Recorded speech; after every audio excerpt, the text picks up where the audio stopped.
welcome back to another episode of HoopTalk Podcast. And we got a lot to talk about. A lot of NBA talks, a lot of trades, a lot of signs, a lot of coaches getting fired, hired. Just a lot of things going on. And I want to start off with the Mavs future, the Mavericks future. I want to talk about how are they able to get back to the finals next year? Like, is it going to be an easy route or a hard route to get to the finals? And I feel like it's going to be a hard route. I feel like teams are getting better in the West. I feel like teams are coming back healthier. The Grizzlies going to come back with John Moran, Desmond Bain, Jaren Jackson, and all them boys. You got the Timberwolves. You got the Nuggets. You got the Thunder, you got the Suns, you got the Lakers, you got the Clippers, you got all these teams on the West that's just gonna be coming back, getting better, and it's just gonna be harder for the Mavericks to go back to the finals. Like, I'm not saying they can't, but if I had to choose, I don't think I would see them back in the finals unless they just make some great changes, unless they make some great moves where it's hard for other teams to compete with them. But from what I'm looking at, or from what I'm going to be seeing, it's going to be harder for these teams, especially the Mavericks, to go back to the finals next season. But Luka, man, Luka is the main piece of if they're going to go back to the finals or not. If Luka keeps this attitude going where he doesn't know how to mature, he doesn't know how to just not talk to the refs, if he's a liability on the defensive end still, they're not going back to the finals. Like, they're not going back at all. Like, they're going to be mediocre. They're going to stay where they at, and teams just going to roll past them because they're going to know their weakness. Like, they're gonna figure them out because I'm pretty sure they seen that in the finals. They definitely seen that in the finals, and it's just gonna be way harder for them to get back to the finals, especially if Luka don't get his act together and step his defense up. But yeah. Next, all right. Bronny James. I feel like Bronny James, if he gets drafted to the Lakers, I feel like that's great for the Lakers. I feel like that's great for him because if he at least plays 1 year alongside his dad can help him be a better leader faster. He can help him be a better player faster. He could help him be able to just, like, find his role on any basketball team, really, in that league. Like, and you got J.J. Redick as the head coach. If J.J. Redick stays the head coach for this Lakers team, if he's able to bring this Lakers team to the finals and win it, or even don't win it, even if he brings this Lakers team to the finals, it's a possibility that J.J. Redick can stay as the head coach. And J.J. Redick getting this head coaching position could really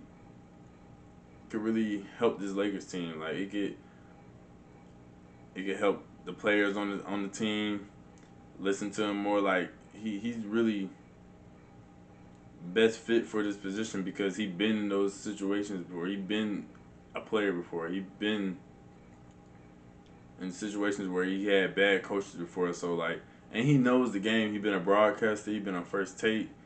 He been just. He got his own podcast. He's doing a lot of things, and him being the head coach of this Lakers team, I feel like it's gonna be great for the Lakers team without Bronny.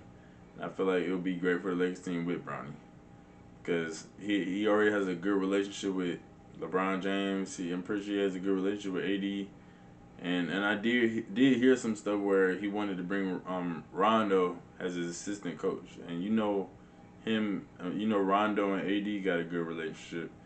And I just feel like them two people could be great for this Lakers team because they could be relatable. They, like, LeBron and AD are just not gonna walk over them. They're gonna respect them.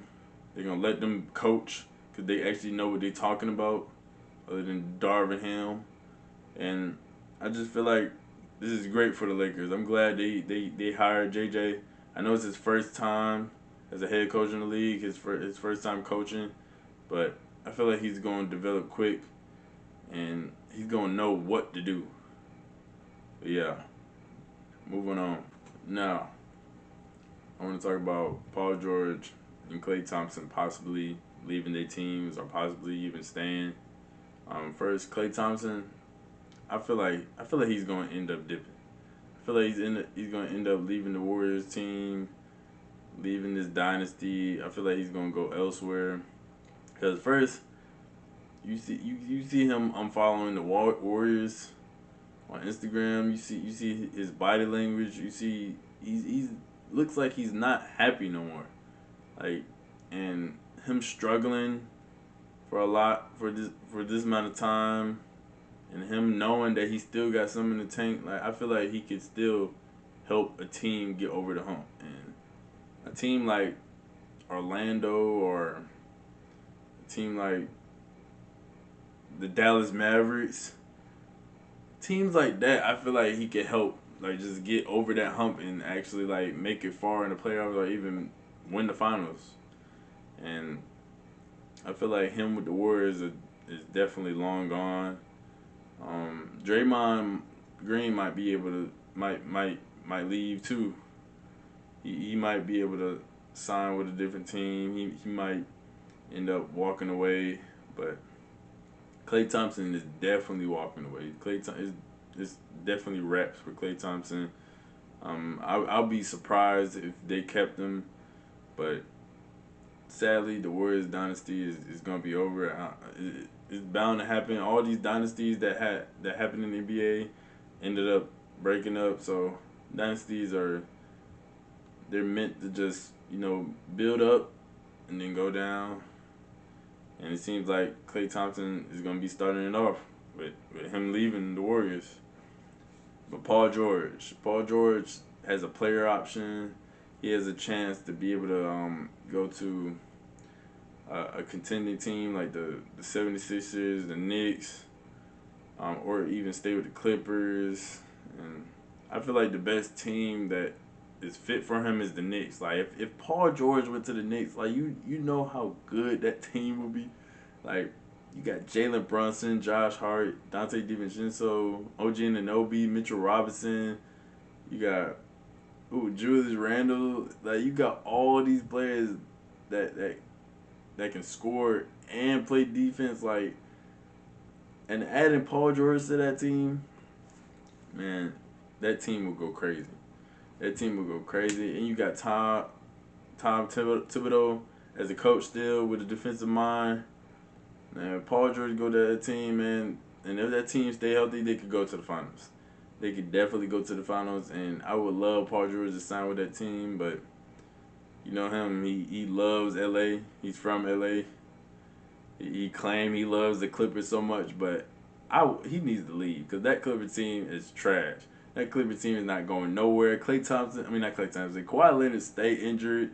Russell Westbrook, he's a good role player now, but I don't know about him. James Harden, he's not consistent no more. It's just Paul George. If I'm Paul George, I'm leaving.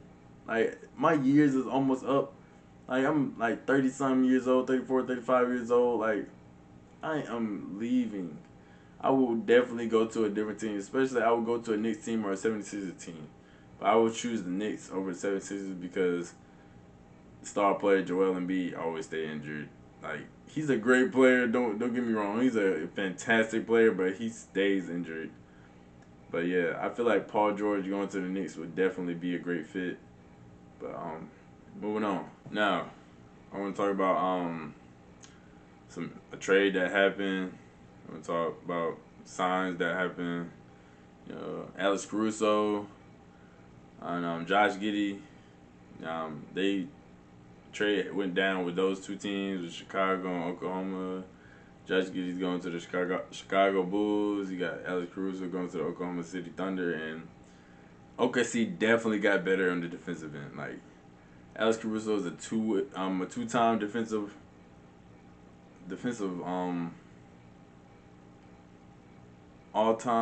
not all-time. He's a two-time defensive player. Something like that. I forgot how you say it, but he's a two-time that. And OKC definitely needs defense. Like they got offensive power. They got all this offense, but adding Alex Caruso on the perimeter as a guard with defense, I feel like that's great for OKC. They definitely got better. Like I said, the West is getting better, so it's gonna be harder for the Mavs to go back to the finals. But Josh Giddey going to the Bulls, I feel like the Bulls just try to get rid of Alex Caruso, and OKC really try to get rid of him because they don't really need Josh Giddey. I feel like Shea can play point guard, or somebody else can play point guard as well, but Shea can play point guard. They don't need Josh Giddey. They definitely need defense, and Josh Giddey really didn't do nothing in the playoffs, so they don't need Josh Giddey. They got Alex Caruso that could lock up whoever's best player, or try to lock up whoever's best player on the perimeter. And OKC definitely won that trade. I also want to talk about Pascal Siakam signing a new deal, $189 million. And Pacers definitely did a good job with that one, keeping Siakam and Halliburton together as a duo. I feel like Pascal Siakam, when he got traded to that team, they definitely got way better. They didn't even have a whole year together yet, and they made it to the playoffs. They made it to the conference finals against the Celtics. And I feel like them signing Pascal Siakam is definitely a great thing they did to, keep things moving with that team. And I see what route they're going on. They're going to try to build around them too, and try to get, key pieces around them. And I feel like their team is solid right now, but they definitely going to need better pieces, better role players around them to get them over that hump. Miles Turner is good, but I don't know. Yeah. Is he good enough to just bring them to the finals? I mean, they could, but teams getting better. But let's see how this goes. But yeah, that's all I've really seen all in the news about trades and signs so far. There's definitely gonna be more, especially when I was talking about Paul George and Klay Thompson, and you got Russ, and you got James Harden, you got Tyrese Maxey, you got DeMar DeRozan, you got all these players. You got LeBron that could opt out, but he's staying with the Lakers. You got all these players that can make some moves, and you got all these teams that can make some moves. But we're gonna have to see in the near future, what they're gonna do this summer. But that's gonna be it for another episode of HoopTalk Podcast, and I'll see you on the next episode. Peace.